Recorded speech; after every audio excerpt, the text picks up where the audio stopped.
سلام، من فاطمه حامدی هستم. با مجموعه پادکست های رادیو دقیقه های اختصاصی در خدمتتون هستم.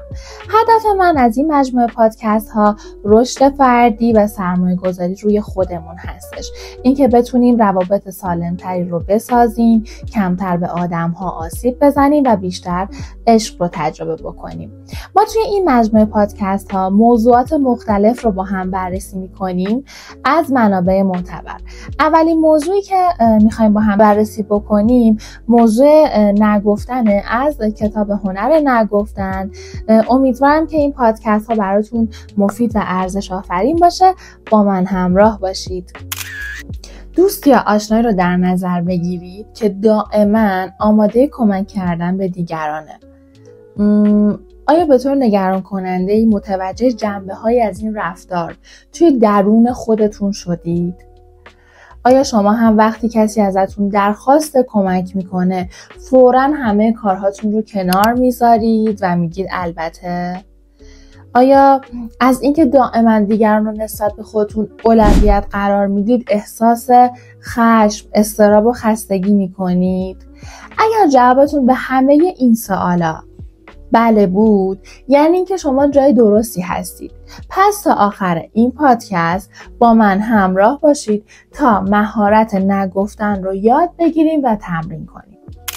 نگفتن یا بله گفتن یه عادته که از دوران کودکی توی درونمون نهادینه شده. به ما از دوران کودکی یاد ندادن که خودمون رو دوست داشته باشیم. پس ما دوست نداشتن خودمون رو، عزت نفس نداشتن رو یاد گرفتیم. اما همه این موارد رو با تمرین و تکرار میتونیم توی خودمون تقویت بکنیم. یعنی کسی که عزت نفس نداره دلیل بر این نمیشه که تا آخر عمرش عزت نفس نداشته باشه.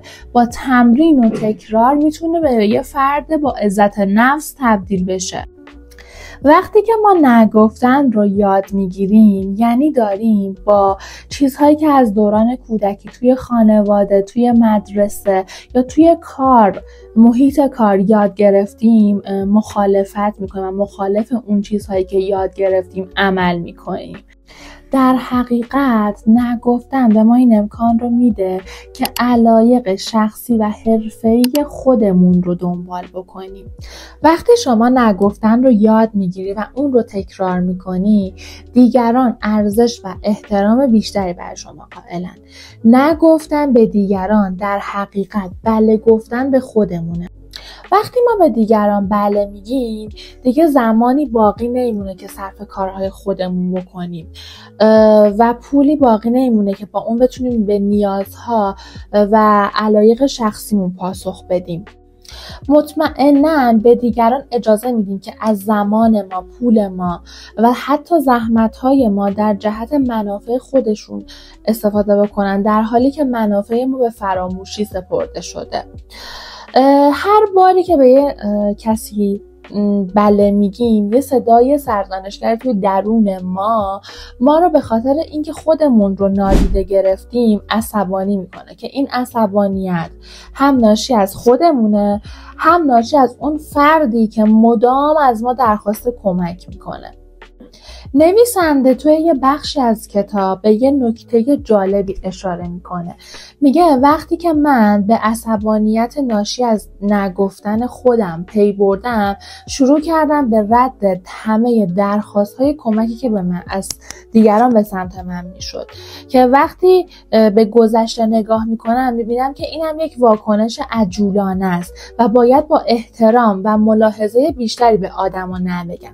این یعنی این که باید تعادل رو بین بله گفتن و نگفتن به آدم‌ها رعایت بکنیم و این نیستش که یا نه بگیم یا اینکه کلاً بله بگیم به آدم‌ها.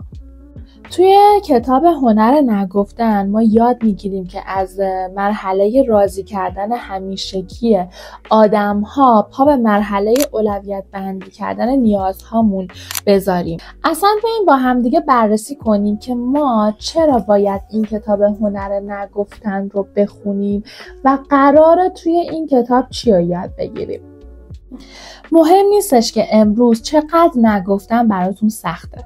تو بخش اول با هم دیگه یاد میگیریم که با اطمینان این کار رو انجام بدیم.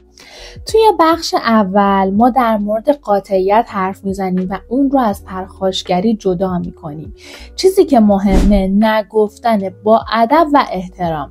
توی بخش دوم دلایلی که باعث میشه موقع نگفتن بله بگیم رو با هم بررسی میکنیم.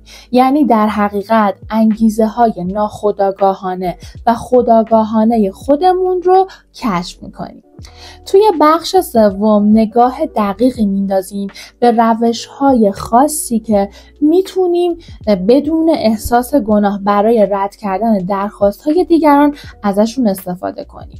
توی بخش چهارم میایم چگونگی پیاده سازی روش‌هایی که توی بخش سوم با هم دیگه یاد گرفتیم و درک میکنیم که برای هر کدوم از شماها تجربه‌های منحصر به فردیه. در واقع میفهمیم که اون موارد کدومن و دقیقاً باید کی از اونها استفاده بکنیم. خب حالا بیاین با همدیگه بررسی بکنیم که چجوری میتونیم این پادکست رو گوش کنیم که بیشترین نفع رو ازش ببریم.